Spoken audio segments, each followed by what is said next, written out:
Did you know that every single day over 3 billion swipes happen on dating apps? 3 billion. Let that sink in for a minute. That's not 3 billion people finding love. It's 3 billion pulls of a lever on a digital slot machine. Because that's exactly what these apps are designed to be. They aren't in the business of matchmaking, they're in the business of keeping you hooked. They sell you the illusion of choice, the promise of love just around the corner, but the reality is much darker. Today we're diving deep into the dark psychology of dating apps and how they're secretly rewiring your brain for loneliness, not love. Let's start with the hidden mind games they play. The first and most powerful trick is the illusion of endless options. When you open a dating app, you're presented with a seemingly infinite stream of faces. Your brain, a primitive machine designed for scarcity, goes into overdrive.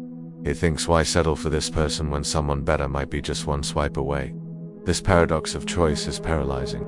You swipe and swipe, always chasing the next best thing, but never actually choosing anyone. You become a connoisseur of profiles, but a novice at connection. The perfect partner is always on the next swipe, so you never give the current one a real chance. It's a treadmill that goes nowhere. Then there's the dopamine hit. Every time you get a like or a match, your brain releases a small burst of dopamine, the same chemical associated with pleasure and reward. It feels good, doesn't it? That little notification that someone out there finds you attractive. It's validation on demand. The app developers know this. They've engineered the entire experience to be as addictive as possible. The unpredictable nature of getting a match is exactly like a slot machine. You don't know when the next reward is coming, so you keep pulling the lever, you keep swiping, you open the app when you're bored, when you're lonely, when you're waiting in line. Not because you're actively looking for a deep connection, but because you're chasing that next little hit of dopamine. You're addicted to the game, not the people. And what about the players in this game?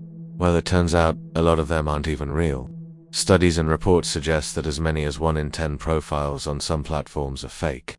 These could be bots, scammers, or catfishers. Why would the apps allow this? Simple. It keeps lonely people, especially men, paying and swiping. If you're a man who isn't getting many matches, a sudden match from a beautiful but fake profile gives you a rush of hope. It makes you think, okay, maybe if I just keep trying, maybe if I buy the premium subscription, my luck will change. These fake profiles are digital bait designed to keep you on the hook, spending your time and your money.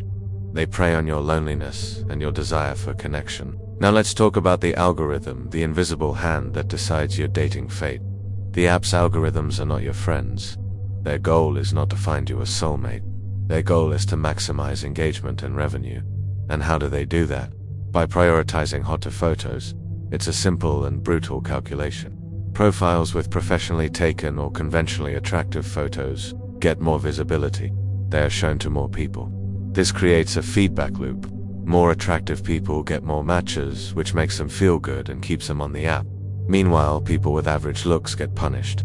Their profiles are pushed to the bottom of the pile, shown to fewer people, leading to fewer matches. This can be incredibly damaging to your self-esteem. You start to believe you're undesirable when in reality you're just being algorithmically suppressed. The app makes more money by creating a hierarchy of attractiveness, turning the search for love into a cruel popularity contest. So how exactly does all of this control you? How does it change your behavior in the real world? First, it turns dating into shopping. You're no longer looking for a person, you're looking for a product. You browse profiles like you browse Amazon listings, checking off boxes, height, job interests. You're looking for the perfect set of features. This commodification of people has a dangerous side effect. When you do meet someone in real life, a real imperfect human being with flaws and quirks, it can feel boring. It doesn't have the instant gratification of a swipe. Real connection takes time, effort, and vulnerability. But the apps have trained your brain to expect instant results and endless novelty. A real conversation can't compete with the dopamine rush of 100 new matches waiting for you in your pocket. This also trains you to be incredibly shallow. On a dating app, you have about 2 seconds to make a judgment about a person based on a handful of photos and a short bio. You become an expert at snap judgments. Is this person hot enough? Is their job good enough? Are their hobbies cool enough? Are their hobbies cool enough? You're not evaluating a person's character, their kindness, their sense of humor. You're evaluating a curated image. This skill of rapid-fire judgment doesn't just stay on the app. It bleeds into your real-life interactions. You become more critical, more dismissive, less willing to give people a chance. You start seeing people as profiles to be swiped left or right on, even when they're standing right in front of you. The apps are literally training your brain for shallow thinking. And of course there's the money. Premium subscriptions promise you the world. They promise you unlimited swipes, the ability to see who liked you, the chance to boost your profile and get seen by more people. They sell you the idea that love is just a credit card payment away. But what do they actually deliver? Just enough hope to keep you paying. You might get a few more matches after you subscribe, just enough to make you think it's working, just enough to justify that monthly charge on your credit card. But rarely does it lead to a meaningful long-term relationship, because again, that's not the business model. The business model is to keep you as a paying customer for as long as possible. A happily coupled off person is a lost customer. They sell you hope, but they deliver just enough of it to keep you perpetually single and perpetually paying. This system creates a massive imbalance and silent resentment between men and women. The average woman on a dating app can be overwhelmed with matches, sometimes getting hundreds in a single day. This creates a different kind of problem. Sifting through all those messages, many of which are low effective or inappropriate, is exhausting. It leads to burnout and cynicism. On the other side of the coin, the average man might get 2 or 3 matches a week if he's lucky. This creates feelings of frustration, rejection, and inadequacy. He puts in all this effort swiping and messaging only to be met with silence. This creates a silent war between the sexes. Women feel harassed and overwhelmed. Men feel invisible and rejected. Both sides end up resenting the other without realizing they're both victims of the same manipulative system. The app pits them against each other while it reaps the profits. But perhaps the cruelest part of this whole charade is the time it steals from you. Years can go by in a blur of talking. You have dozens of conversations that go nowhere. You match, you exchange a few pleasantries, maybe you talk about meeting up, but it never happens. Life gets in the way, or one of you just loses interest and moves on to the next match. Your phone is filled with dead-end conversations, ghosts of potential relationships that never were. You spend years of your life talking to strangers on a screen, but you rarely ever meet them. You are investing your most precious resource time into a system designed to waste it. Think about your 20s or your 30s. These are supposed to be the years where you build memories, where you have adventures, where you learn and grow through real-life experiences and relationships. Instead, for many people, these years are being reduced to a collection of screenshots. Screenshots of funny profiles, of weird conversations, of matches you were excited about for a fleeting moment. You're not creating memories, you're collecting data points. You're not living a life, you're curating a digital history of almost connexus. When you look back, what will you have to show for it? A camera roll full of strangers' faces. And the final, tragic outcome. By the time you get so fed up and disillusioned that you decide to quit the apps, you're at a disadvantage. You've spent years outsourcing your social life to an algorithm.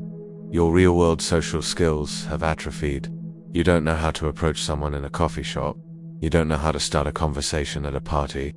You've forgotten how to flirt, how to read body language, how to handle rejection gracefully in person. The apps have provided a crutch, and now that it's gone, you don't know how to walk on your own. You have to relearn the fundamental skills of human connection from scratch, all while being older and more cynical than when you started.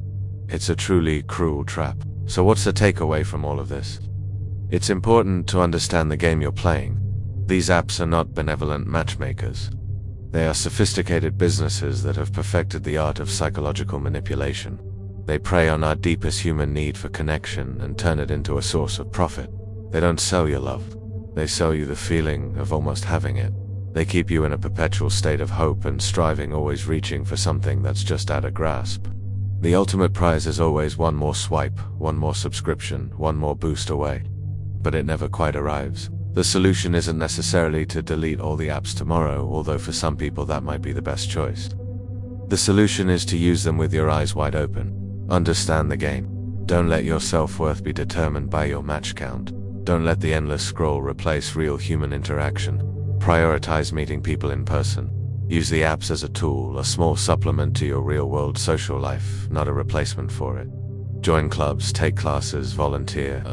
Go to places where you can meet people who share your interests in a natural, organic way.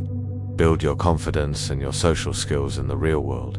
That is where you will find genuine connection. That is where you will find love, not on a screen designed to keep you single. Thank you for watching.